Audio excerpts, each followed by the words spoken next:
கடந்த 10 ஆண்டுகளில் கிராமங்களில் லட்சக்கணக்கான ஆயுஷ்மான் பாரத் திட்டங்கள் நிறுவப்பட்டுள்ளன என பிரதமர் மோடி தெரிவித்துள்ளார்.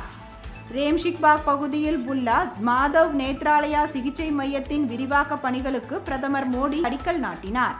பின்னர் நிகழ்ச்சியில் பேசிய அவர், ஏழை எளிய மக்களுக்கு சிறந்த மருத்துவ சிகிச்சையை உறுதி செய்வதே அரசின் நோக்கமாகும் என்றார்.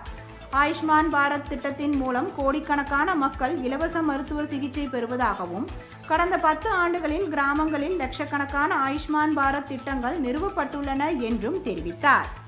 நோய் கண்டறியலுக்காக அவர்கள் இனி நூற்றுக்கணக்கான கிலோமீட்டர் பயணம் செய்ய வேண்டிய தேவையில்லை என்றும், நாங்கள் மருத்துவக் கல்லூரிகளின் எண்ணிக்கையை 2 மடங்கு உயர்த்தியதோடு மட்டுமல்லாமல் எய்ம்ஸ் மருத்துவமனைகளின் எண்ணிக்கையையும் 3 மடங்கு உயர்த்தியுள்ளோம் என்றார்.